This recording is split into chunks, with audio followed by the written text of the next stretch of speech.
Hello, everyone. Welcome to Durrett Steak. Let's get started. The NFL coaching cycle is close to being complete. We just have the Houston Texans left, where they want to do the Bills defense coordinator, Frazier, or Eric Bieniemy's offensive coordinator. Those are the two favorites of right now. Both black head coaches are good for them, but it'll be interesting to see what they do there. Um, but it made me think of, okay, well, what teams might or might not be on the coaching circuit next year. Um, so basically, which coaches are on the hot seat? And I counted 8 coaches that could be on the hot seat after next season. So I'm gonna go through them and explain why, and then reveal I'll have a verdict, and it'll be in or out. So reveal if they're still in or not after next season. So let's get started with Zach Taylor, coach of Cincinnati. So the first year as a rookie coach, was bad, but Cincinnati was just a bad team. Now they had Andy Dalton, which looks like he played better this year than he did with any time during Cincinnati last year. So I wonder if that's Zach Taylor's fault or not. But the offense under Joe Burrow, for the most part, looked pretty good, and that's despite the bad offensive line and a bad defense. So now, if Burrow's healthy though next season, which is a big if he's healthy next season, and so like I said, if Burrow is healthy, and then the offensive line did get better, and the defense got better, somewhat from free agency to the draft. So if all those things improve like it needs to be, and Joe Burrow's finally healthy, and yet the Bengals are still bad. And what I mean by bad, because they are in a tough division, because you do have Baltimore, you do have Pittsburgh, and you do have Cleveland.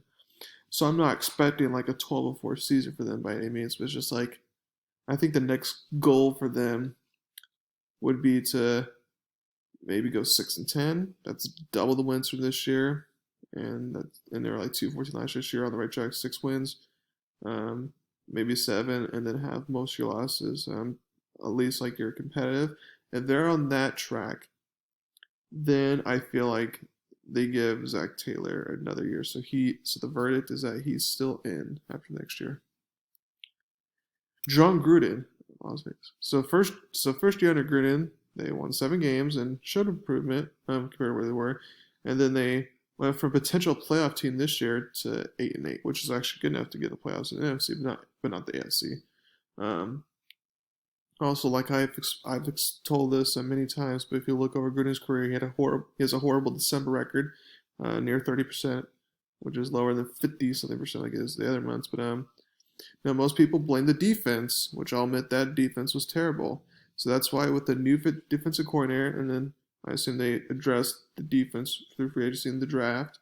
If that improves, and the defensive coordinator is not the problem next year, and yet Las Vegas misses out on the playoffs next year, because for next year, after going 7 wins now, I feel like it's playoff or bust next year. No matter the wins, I feel like it's playoffs or bust. So if they don't make the playoffs next year, I say John Gruden's out. I know it's only third year, but I say John Gruden's out. You have to when he looks like you're showing improvement, and then tell off at the end of the seasons. Both these, it's like you got to fix that. So I think he'll be out, because I can't say automatically Las Vegas will be in the playoffs next year. I just can't. So verdict is John Gruden's out. Nick Fangio for Denver. So this is easily the prove it year. It's more a prove it year for Drew Lock, but Fangio's not necessarily a lock either to be back. But I think the general consensus is that we blame Lock for some of the losses, but the defense has regressed since Fangio has been there. You can say opt-outs, injuries, stuff like that, and those are all valid reasons. But it's just like Fangio's a defense guru. He's a defensive guy, and yet they've digressed. So that doesn't look good at all. But I feel like for Denver fans, this is kind of a go at least 8-8 and be in playoff contention, or else blow the whole thing up. But the thing though is that Elway and the new general manager, there's a reason why he has committed to both. But I feel like if Denver doesn't have the season they want next season, I feel like, okay, who gets the cut first? Are they gonna? Because they could get rid of both Fangio and Locke, but I feel like they would get rid of one of them first, just to see how the other one would do before getting rid of the other if they're still bad. So in my mind, I think they would get rid of Locke first, or be done with Luck first before Fangio. So that's my verdict, or that he would still be in. So far, we got 2 of the ones that are hot seats still in, 1 out. So now we'll go to Mike McCarthy for Dallas. Now, fans and even some players are calling for Mike McCarthy's head just after 1 season. But let's be honest, there was a bunch of things that are wrong. Now that if Dak can return healthy, and by the way, he's the depending on who Washington gets as their new QB. Assuming they get a new QB. Dak Prescott is the best QB in the division, and when you have the best QB in the division, you should win it. Now I know, of course, bad coaching can derail that, but it's like that's what should happen. So Dak is back healthy, and then the defense improves because they improve through the draft of free agency and stuff like that, and the offensive line gets back to health and stuff like that. Kellen Moore will be staying, got a 3-year extension as offensive coordinator. You hired Dan Quinn as a defense coordinator, and Quinn was a defense coordinator for the Legion of Boom back before he became a head coach. So you have him now. So it's basically you gotta win a division this year or it's a bust. I know Giants are improving. I know Ron Rivera's kind of returned to Washington college around, so I know they're improving. But it's just like if you have all the scenarios I just outlined, and yet you're still another 6-10 season, that's not gonna cut it. Now, because it's Jerry Jones and he likes to have the buddies with this coach, I feel like let's say Dallas goes 7-9 and they miss the playoffs. I feel like because it's an improvement from last year, I feel like Jerry Jones would give McCarthy one more chance because he hates firing coaches too soon. So I feel like McCarthy, the verdict would be he would still be in. Nick Sirianni, Philadelphia. Again, you may be thinking, why is he on this list? He just got hired, but as I already said on my podcast back on Monday, I feel like this is a disaster waiting to happen, basically. So they may feel like, oh, well, if Sirianni can't help Carson Wentz, and we don't want to get rid of Carson Wentz or Jalen Hurts, it's just like then we need to bring in another coach that like next year they could because next year they can bring a Brian Dable, who was one of the hot commodities for this coaching cycle. Or if Eric Bieniemy doesn't get hired at Houston, like there's definitely better options next year on the horizon, so they can pull the Arizona back to 2014, where after 1 year of Josh Rosen, 1 year with Wilkes as the head coach, they got rid of both the Brian Kingsbury and they drafted Kyle Murray. Obviously, they still haven't made the playoffs yet for a minute, so I'm not sure if you count success, but they're definitely better, more relevant than they were back during Rosen's and Wilkes' season. So I feel like it could definitely work. There's a time to be patient, and there's a time to be aggressive. But anyways, my verdict says that I think he'll stay in, though, despite having a bad season next season. Matt Nagy, Chicago. So Nagy and the GM both back for 1 more year, but with no extensions, and that's usually a risky thing. We all know what that kind of means.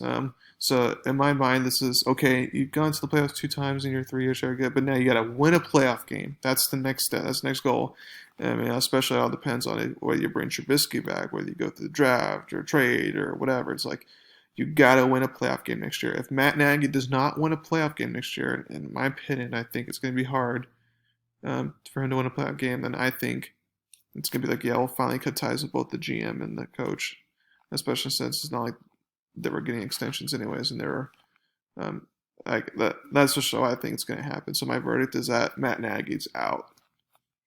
Mike Zimmer, Minnesota. You may be surprised to see his name on the list. We all knew it was the defense's fault for sucking most of this year.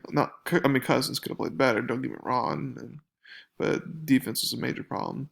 And Mike Zimmer's a defensive guy, but it's a bunch of lost pieces, drafting rookies, stuff like that. So they kind of, in my opinion, they kind of pull what Carolina did last year in draft and just go all defense on this draft. And maybe get one offensive lineman, help that out. But other than that, just get all defense. And if the defense still sucks next year, and the Vikings once again miss the playoffs next year, because next year, again, the NFC is not as loaded as the AFC, which means the Vikings just tweak a few things here and there, and they get back in as a wild card team. So, in my opinion, if Vikings miss out on the playoffs once again, then I think, and because they can't get rid of Cousins because of his contract and all that, I think they're stuck with him.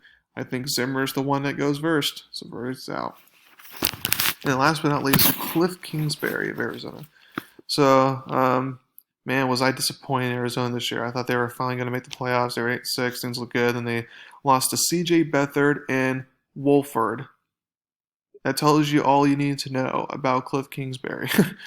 Now, the defense was an issue last year, and Cliff Kingsbury's the offensive guy. And I'm sure they'll address that problem in the draft and free agency. Also, they really could use depth on the O line. That'd be nice for them. But even at the offensive times looked horrible, and that was with Murray, who's a good QB in my opinion, and with one of the best wide receivers in the game, and DeAndre Hawkins, and an offensive head coach, like I said, in Cliff Kingsbury.